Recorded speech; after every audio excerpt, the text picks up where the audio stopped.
ಸಮಾಜದ ಸಮಸ್ಯೆಗಳಿಗೆ ಈಗ ನಮ್ದು ಸಮಾಜ ಹೇಳಿ ಕೇಳಿ ಮೊದಲಿಂದ ಕೂಡ ಜಾತಿ ವ್ಯವಸ್ಥೆ ಇರ್ತಕ್ಕಂಥ ಸಮಾಜ.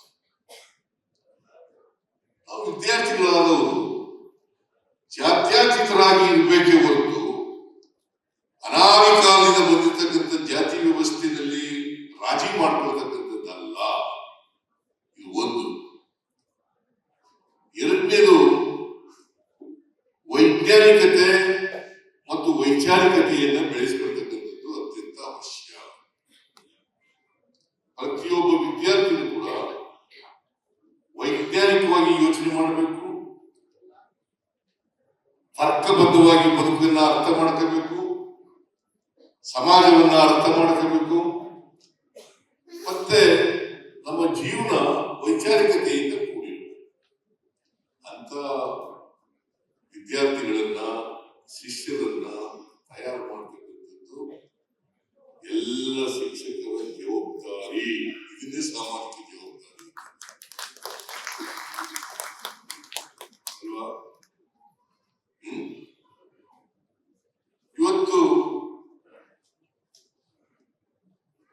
ವಿದ್ಯಾವಂತರು ಕೂಡ, ಅದು ವಿಜ್ಞಾನ ಓದಿರ್ತಕ್ಕಂಥ ವಿದ್ಯಾರ್ಥಿಗಳು ಜಾತಿ ಮಾಡೋದು, ಮೂಢನಂಬಿಕೆಗಳನ್ನು ನಂಬ್ಕೊಳ್ಳೋದು, ಮೂಢನಂಬಿಕೆಗಳನ್ನ ಪಾಲನೆ ಮಾಡೋದು, ಅದಾಗೋದ್ರಿಂದ ಅವ್ರಿಗೆ ವೈಚಾರಿಕತೆಯೂ ಇಲ್ಲ, ವೈಜ್ಞಾನಿಕ ಮನೋಭಾವನೂ ಇಲ್ಲ ಅಂತ ವಿದ್ಯಾರ್ಥಿಗಳನ್ನ ನಾವು ಅಲ್ವಾ? ಮತ್ತೆ ಇದನ್ನು ತಯಾರು ಮಾಡೋರು ಯಾರು? ಇಂಥ ವೈಚಾರಿಕತೆ, ವೈಜ್ಞಾನಿಕತೆ ವಿದ್ಯಾರ್ಥಿಗಳಲ್ಲಿ ಬಿತ್ತವ್ರು ಯಾರು? ತಯಾರು ಮಾಡೋರು ನೀವೇ ಅಲ್ವಾ? ಈಗ ಒಬ್ಬ ರಾಷ್ಟ್ರಾಧ್ಯಕ್ಷನಾದ್ರೆ ಅಥವಾ ಒಬ್ಬ ಪ್ರೈಮ್ ಮಿನಿಸ್ಟರ್ ಆದ್ರೆ ಬಹುಶಃ ನಿಮ್ಗೆ ಖುಷಿ ಆಗದಷ್ಟು ನೀವು ತಯಾರು ಮಾಡಿದಂತ ವಿದ್ಯಾರ್ಥಿಗಳು ರಾಷ್ಟ್ರಪತಿ ಆದ್ರೆ, ಪ್ರಧಾನಮಂತ್ರಿ ಆದ್ರೆ, ಮುಖ್ಯಮಂತ್ರಿ ಆದ್ರೆ ಅದಕ್ಕಿಂತ ಸಂತೋಷ ಇನ್ನೊಂದಿರ್ತದೆ. ಅಥವಾ ಒಬ್ಬ ಗೌರವಾನ್ವಿತ ವ್ಯಕ್ತಿಯಾದ್ರೆ, ಏನ್ ರಾಷ್ಟ್ರಪತಿನೇ ಆಗ್ಬೇಕು, ಮುಖ್ಯಮಂತ್ರಿನೇ ಆಗ್ಬೇಕು, ಪ್ರಧಾನಮಂತ್ರಿ ಆಗ್ಬೇಕು ಅಂತ ಏನಿಲ್ಲ. ನಾವು ಎಲ್ಲರೂ ಕೂಡ ಮನುಷ್ಯರಾಗಿ ಬಾಳತಕ್ಕಂಥ ಕೆಲಸವನ್ನು ಮಾಡಿ. ಅದಕ್ಕೆ ಕುವೆಂಪು ಅವರು ಒಂದು ಮಾತು ಹೇಳಿದ್ದಾರೆ, ಹಿಂದಿನ ಕಾಲದಲ್ಲಿ ಗುರಿ ಇತ್ತು, ಗುರು ಇದ್ದ. ಈಗ ಹೇಳಕ್ ಹೋಗಲ್ಲ ನಾವು.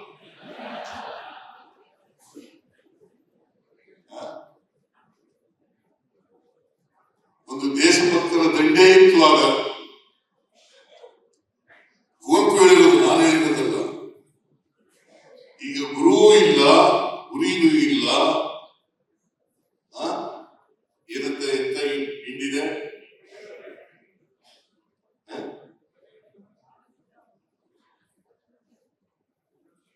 ಹೇಳ್ಬೇಕ ನಾನೇ? ಬೇಡ. ಸೊ ಇದು ನಾವು ಅರ್ಥ ಮಾಡ್ಕೋಬೇಕಾಗಿರ್ತದೆ. ಇದನ್ನ ಪ್ರತಿಯೊಬ್ಬರು ಕೂಡ ಅರ್ಥ ಮಾಡ್ಕೊಂಡ್ರೆ ನಾವೆಲ್ಲರೂ ಕೂಡ ಮನುಷ್ಯ ಸಮಾಜವನ್ನು ನಿರ್ಮಾಣ ಮಾಡಲಿಕ್ಕೆ ಸಾಧ್ಯ ಆಗ್ತದೆ. ಮನುಷ್ಯ ಮನುಷ್ಯನನ್ನ ಪ್ರೀತಿಸಬೇಕೇ ಹೊರತು ಮನುಷ್ಯ ಮನುಷ್ಯನನ್ನ ದ್ವೇಷಿಸ್ತಕ್ಕಂಥ ಕೆಲಸ ಆಗಬಾರದು. ಅದು ಒಂದು ಕಾಲ ಇತ್ತು, ಎಲ್ರಿಗೂ ಶಿಕ್ಷಣ ಸಿಕ್ಕಿರ್ಲಿಲ್ಲ, ಅವಕಾಶಗಳಿಂದ ವಂಚಿತರಾಗಿರ್ತಕ್ಕಂಥ ಜನರು ಬಹುಸಂಖ್ಯಾತರಲ್ಲಿದ್ದರು. ಈಗ ಎಲ್ರಿಗೂ ಶಿಕ್ಷಣ ಸಿಗ್ತಾ ಇದೆಯಲ್ಲ. ನಮ್ಮ ಸಂವಿಧಾನ, ಬಾಬಾ ಸಾಹೇಬ್ ಅಂಬೇಡ್ಕರ್ ಅವರು ಕೊಟ್ಟಿರ್ತಕ್ಕಂಥ ಸಂವಿಧಾನ ಎಲ್ರಿಗೂ ಶಿಕ್ಷಣ, ಕಡ್ಡಾಯವಾಗಿ ಶಿಕ್ಷಣ ಕೊಡ್ತಕ್ಕಂಥದ್ದು. It's a fundamental right nowadays. Right to education ಅಂತಕ್ಕಂಥದ್ದು ಇಟ್ಸ್ ಎ ಫಂಡಮೆಂಟಲ್ ರೈಟ್. ಬರೀ ರೈಟ್ ಟು ಎಜುಕೇಶನ್ ಇದ್ರಾಗಲ್ಲ, ಅದು ವ್ಯಕ್ತಿತ್ವವನ್ನು ರೂಪಿಸ್ತಕ್ಕಂಥ ಶಿಕ್ಷಣ. ಪ್ರತಿಯೊಬ್ಬ ವ್ಯಕ್ತಿಯ ವ್ಯಕ್ತಿತ್ವವನ್ನು ರೂಪಿಸ್ತಕ್ಕಂಥ ಶಿಕ್ಷಣ. ಅದಾದಾಗ ಮಾತ್ರ ಶಿಕ್ಷಣ ಪಡೆದದಕ್ಕೆ ಸಾರ್ಥಕ ಆಗ್ತದೆ. ಅಂತ ವ್ಯಕ್ತಿತ್ವವನ್ನು ರೂಪಿಸ್ತಕ್ಕಂಥವರು ನೀವೆಲ್ಲರೂ ಕೂಡ ರೂವಾರಿಗಳು ಅಂತಕ್ಕಂಥ ಮಾತುಗಳು. ಆ ಕೆಲಸ ಮಾಡೋಣ. ಈಗ ನೋಡಿ, ಸಂವಿಧಾನದಲ್ಲಿ ಎಷ್ಟು ವರ್ಷ ಆಯ್ತು ಸಂವಿಧಾನ ಬಂದು ಜಾರಿಗೆ ಬಂದು? 1926 ತಾರೀಕು ಜನವರಿ 26 ತಾರೀಕು. ಎಷ್ಟು ವರ್ಷ ಆಯ್ತು ಈಗ ಸ್ವಾತಂತ್ರ್ಯ ಬಂದು, ಸಂವಿಧಾನ ಬಂದು? 74-75 ವರ್ಷ ಆಯ್ತು. ಇನ್ನೂ ಎಲ್ಲರಿಗೂ ಶಿಕ್ಷಣ ಸಿಗ್ಲಿಕ್ಕೆ ಸಾಧ್ಯ ಇಲ್ಲ.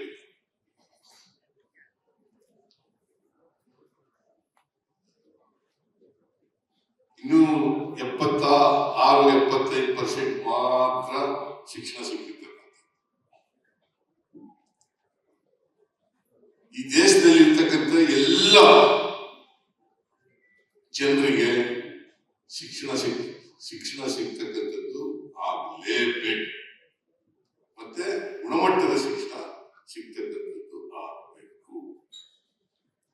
ಆಗ ಮಾತ್ರ ಒಂದು ಮನುಷ್ಯ ಸಮಾಜವನ್ನು ನಿರ್ಮಾಣ ಮಾಡಲಿಕ್ಕೆ ಸಾಧ್ಯ ಆಗ್ತದೆ. ಮನುಷ್ಯತ್ವ ನಾವು ಮನುಷ್ಯರು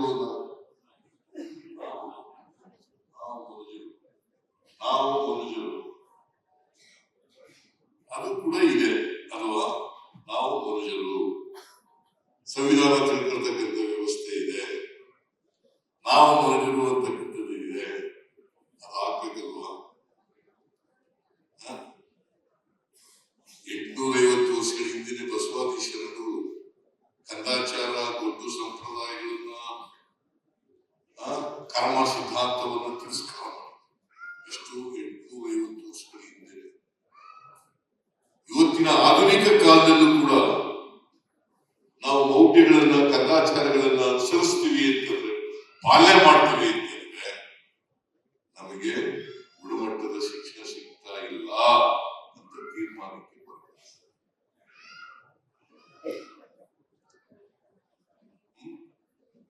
ಅಲ್ವಾ? 850 ವರ್ಷಗಳಿಂದ ಬಸವಾದೀಶರರು ಕರ್ಮ ಸಿದ್ಧಾಂತವನ್ನ ತಿರಸ್ಕಾರ ಮಾಡೋದು. ಈಗಲೂ ನಾವೇನ್ ಮಾಡ್ತೀವಿ? ಯಾಕಪ್ಪ ನಿನಗೆ ವಿದ್ಯೆ ಇಲ್ಲ, ನಿನಗೆ ಯಾಕೆ ಊಟ ಇಲ್ಲ, ನಿನಗೆ ಯಾಕೆ ಬಟ್ಟೆ ಇಲ್ಲ? ಮನೆ ಬರ ಸ್ವಾಮಿ, ಏನ್ ಮಾಡೋದು? ಹಣೆ ಬರ ಸ್ವಾಮಿ, ಏನ್ ಮಾಡೋದು? ಇದು ಶಿಕ್ಷಣನ?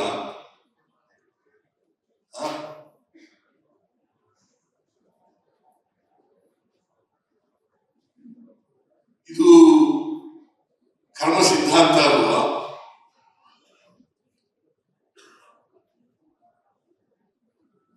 ಅದಕ್ಕೆ ನಾವು ವೈಚಾರಿಕತೆಯನ್ನ ಬೆಳೆಸ್ಕೊಳ್ತಕ್ಕಂಥ ಕೆಲಸ ಆಗ್ಬೇಕು.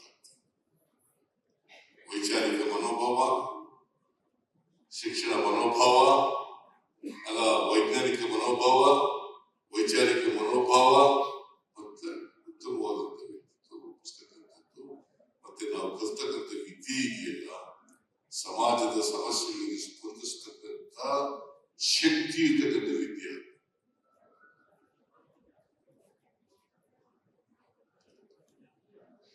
ಆ ತರ ಶಿಕ್ಷಕರು ಯೋಚನೆ ಮಾಡಲಿ ಈ ಸಂದರ್ಭದಲ್ಲಿ ಅಂತೇಳಿ ಆರೈಸಿ, ರಾಧಾಕೃಷ್ಣನವರ ಜನ್ಮದಿನ, ಅವರ ಆತ್ಮಕ್ಕೆ ಚಿರಶಾಂತಿ. ನಾವು ಯಾವಾಗಲೂ ಕೂಡ ರಾಧಾಕೃಷ್ಣನವರನ್ನ ಆದರ್ಶ ಪುರುಷರಾಗಿ ತಿಳಿದಿದ್ದೇವೆ. ಉತ್ತಮ ಶಿಕ್ಷಕರು ಆದರ್ಶ. ಸಾವಿತ್ರಿ ಫುಲೆಯನ್ನು ಗೌರವಿಸ್ತೀವಿ.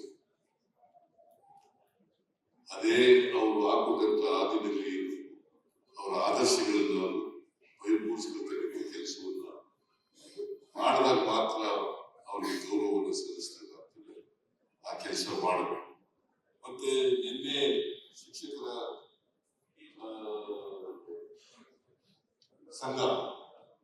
ಶಿಕ್ಷಕರ ಸಂಘ ಅವ್ರ ಜೊತೆ ಚರ್ಚೆ ಮಾಡಿದ್ದೀವಿ. ಅವರು ಕೆಲವು ಸಮಸ್ಯೆಗಳನ್ನ ಹೇಳಿದ್ದಾರೆ.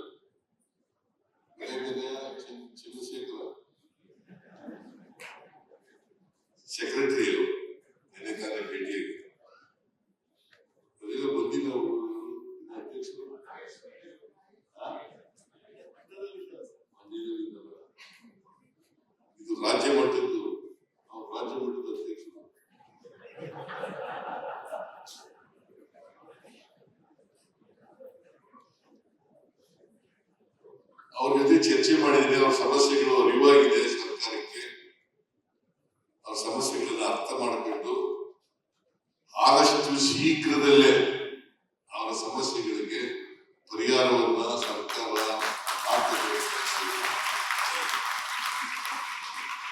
ಆಗೋದ. ಪದವೀಧರ ಶಿಕ್ಷಕರು ಸಮಸ್ಯೆ ಇದೆಯಲ್ಲ, ಅದೇನು ಅವರು ಹೇಳಿದ್ದಾರೆ 2017ಕ್ಕಿಂತ ಅದು ರೆಟ್ರಾಸ್ಪೆಕ್ಟಿವ್ ಆಗಬಾರ್ದು. ನಾನು ಬಹಳ ಸಾವಧಾನದಿಂದ ಕೇಳಿದ್ದೀನಿ. ಶಿಕ್ಷಣ ಸಚಿವರು ಸಾವಧಾನದಿಂದ ಕೇಳಿದ್ದಾರೆ. ಅವ್ರ ಸಮಸ್ಯೆಗಳು ಅರ್ಥ ಆಗಿದ್ದಾವೆ. ಅದಕ್ಕೆ ಪರಿಹಾರ ಒದಗಿಸ್ಕೊಡ್ತಕ್ಕಂಥ ಪ್ರಯತ್ನವನ್ನು ಪ್ರಾಮಾಣಿಕವಾಗಿ ಮಾಡ್ತೇವೆ ಈ ಸಂದರ್ಭದಲ್ಲಿ ಹೇಳಿ ನಿಮ್ಮೆಲ್ಲರಿಗೂ ಮತ್ತೊಮ್ಮೆ ಈ ರಾಜ್ಯದ ಎಲ್ಲ ಶಿಕ್ಷಕರು ಬಂದವರಿಗೆ, ಯಾಕಂದ್ರೆ ನನಗೆ ಶಿಕ್ಷಕರು ಕಂಡ್ರೆ ಬಹಳ ಅಪಾರವಾದಂತ ಗೌರವ ಇದೆ. ನಾನು ಇವತ್ತು ನನಗೆ ಶಾಲೆ ಸೇರಿಸಿದ್ರಲ್ಲ 5ನೇ ತರಗತಿ ಎಸ್.ಎಂ. ರಾಜಪ್ಪ ಅಂತ, ಅವ್ರಿಗೆ ಇನ್ನೂ ನೆನಪಿಲ್ಲ. ರಾಜಪ್ಪ ಬೇಡಿಸಿ ಏನ್ ಮಾಡ್ತಿದ್ರು ಅಂತಂದ್ರೆ, ನಮ್ಮೂರು ಬಂದ್ರು ಹೆಡ್ ಮಾಸ್ಟರ್. ನಾನು ಶಾಲೆಗೆ ಸೇರಿದಿಲ್ಲ, ಕೊಟ್ಟು 1ರಿಂದ 4ನೇ ತರಗತಿ ಓದೇ ಇಲ್ಲ ನಾನು. ಆದ್ರೆ ಹೆಣ್ಮಕ್ಳು ಕುಳಿತ ಕಲಿಯುವಾಗ ಎಲ್ಲ ಕಲ್ತ್ಕೊಂಡಿದ್ದೆ. ಕನ್ನಡ ಬರೆಯೋದು, ಓದೋದು, ಲೆಕ್ಕ, ಕೂಡೋದು, ಕಳಿಯೋದು, ಗುಣಾಕಾರ, ಭಾಗಾಕಾರ ಎಲ್ಲ ಕಲ್ತ್ಕೊಂಡಿದ್ದೆ. ಅದಕ್ಕೆ ನನಗೆ ಮನೆಗೆ ಹೋಗೋರು ಪಾಪ ಟೀಚರ್ ಅವರು ರಾಜಪ್ಪ ಮೇಷ್ಟ್ರು ಪ್ರತಿ ಮನೆಗೆ ಹೋಗಿದ್ರು. ಯಾರು ಶಾಲೆಗೆ ಸೇರಿಲ್ಲ, ಯಾರು ಶಾಲೆಗೆ ಬಂದು ಸೇರ್ಕೊಂಡಿದ್ರು ಬಿಟ್ಟಿದ್ದಾರೆ, ಆತದ ಟೀಚರ್ ಇರ್ಬೇಕಲ್ವಾ. ಈಗ ಮಾಡ್ತಾರೆ ಇವರು ಗೊತ್ತಿಲ್ಲ ನನಗೆ, ಮಾಡ್ತಾ ಇದ್ದೀನಿ, ಬಹಳ ಸಂತೋಷ.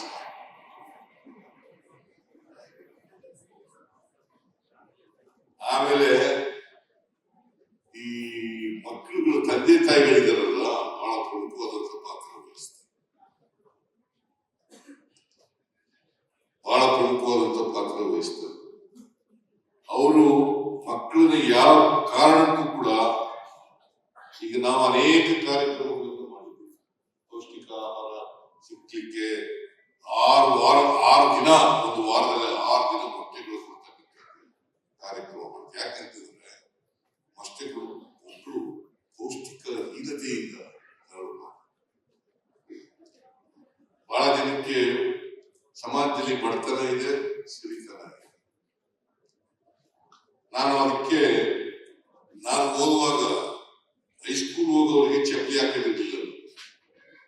ನಮ್ಮೂರ್ ಪಕ್ಕದೂರ್ಗೆ ಹೋಗ್ತಿದ್ದೆ ನಾನು ಓದ್ಲಿಕ್ಕೆ, ಬರೀ ಕಾಲಲ್ಲೇ ನಡ್ಕೊಂಡು ಹೋಗ್ತಿದ್ದೆ. ಅದಕ್ಕೋಸ್ಕರ ಸೌಭಾಗ್ಯ ಕಾರ್ಯಕ್ರಮ ತಗೊಂಡು ಎಲ್ಲರೂ ಚಪ್ಪಲಿ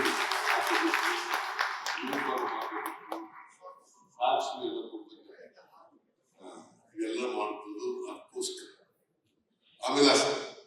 ಆಮೇಲೆ ನಾನು ನಮ್ಮ ಸರ್ಕಾರ ಬಂದ್ಮೇಲೆ ವಿದ್ಯಾಸಿರಿ ಕಾರ್ಯಕ್ರಮ ಮಾಡೋದು. ಯಾಕೆ ಮಾಡೋದು ಅಂತಂದ್ರೆ, ನಮ್ಮಪ್ಪ ನನಗೆ ಹಾಸ್ಟೆಲ್ ಸೇರಿಸ್ಲಿಲ್ಲ. ನಾನು PUC ವರೆಗೆ ನಮ್ಮ ನೆಂಟರ ಮನೆಯಲ್ಲಿ, ನಮ್ಮ ಸಂಬಂಧಿಕರ ಮನೆಯಲ್ಲಿ ಓದ್ತಾ ಇದ್ದೆ. ಆಮೇಲೆ ಡಿಗ್ರಿ ಬಂದ್ಮೇಲೆ ಅಡಿಗೆ ಮಾಡ್ಕೊಂಡು ಸಾಂಬಾರ್ ತಗೊಂಡು ಹೋಟ್ಲಲ್ಲಿ ಮಾಡ್ಕೊಂಡು ಓದ್ಬೇಕಾಗಿತ್ತು. ಆ ಕಷ್ಟ ಪಾಪ ಬೇರೆ ಮಕ್ಕಳಿಗೆ ತೊಂದರೆ ಆಗ್ಬಾರ್ದು ಅಂತೇಳಿ ಪ್ರತಿ ವಿದ್ಯಾಸಿರಿ ಕಾರ್ಯಕ್ರಮ ವರ್ಷಕ್ಕೆ ಎಷ್ಟು 1,500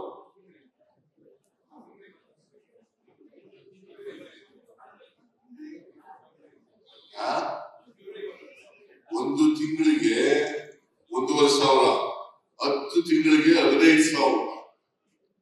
ಬಹಳ ಜನ ಮೇಷ್ಟ್ರುಗಳು ಗೊತ್ತಿದೆಯಾ?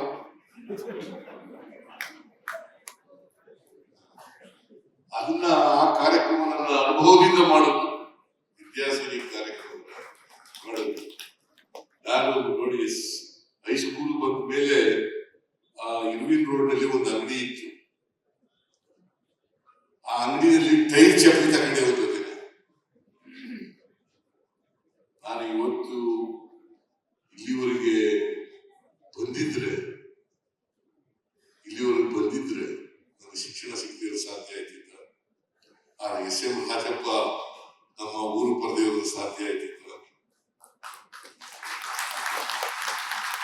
ಅದರಿಂದ ಶಿಕ್ಷಣ ಇದೆಯಲ್ಲ ಬಹಳ ಮಹತ್ವ. ಸಮಾಜದಲ್ಲಿ ನಾವು ಮನುಷ್ಯರಾಗಿ ಇರ್ಬೇಕಾದ್ರೆ ಶಿಕ್ಷಣ ಅತ್ಯಂತ ಅಗತ್ಯ. ಅರಿವು, ಜ್ಞಾನ ಎರಡು ಕೂಡ ಬರಬೇಕಾದ್ರೆ ಶಿಕ್ಷಣದಿಂದ ಅತಿ ಸ್ವಾಭಿಮಾನ, ಜಾತ್ಯತೀತ ಮನೋಭಾವ ಇವು ಬಂದಾಗ ಮಾತ್ರ ನಾವು ಶಿಕ್ಷಣ ಕಲಿತಕ್ಕೆ ಸಾರ್ಥಕ ಆಗ್ತದೆ ಅಂತಕ್ಕಂಥ ಮಾತುಗಳನ್ನು ಈ ಸಂದರ್ಭದಲ್ಲಿ ಹೇಳಿ ನಿಮಗೆ ಮತ್ತೊಮ್ಮೆ ಎಲ್ಲ ಶಿಕ್ಷಕ ವೃಂದದವರಿಗೆ ಮತ್ತು ಇತರರಿಗೆ ಶಿಕ್ಷಕ ದಿನಾಚರಣೆಯ ನನ್ನ ಹೃದಯ ತುಂಬಿದ ಶುಭಕಾಮನೆಗಳನ್ನು ಅರ್ಪಿಸಲಿಕ್ಕೆ ಬಯಸ್ತಾ ಇದ್ದೀನಿ. ನಿಮ್ಮೆಲ್ಲರೂ ಕೂಡ ಒಳ್ಳೆಯದಾಗ್ಲಿ ಅಂತ ಹಾರೈಸಿ ನನ್ನ ಮಾತುಗಳನ್ನು ಮುಗಿಸ್ತೇನೆ. ಜೈ ಹಿಂದ್, ಜೈ ಕರ್ನಾಟಕ.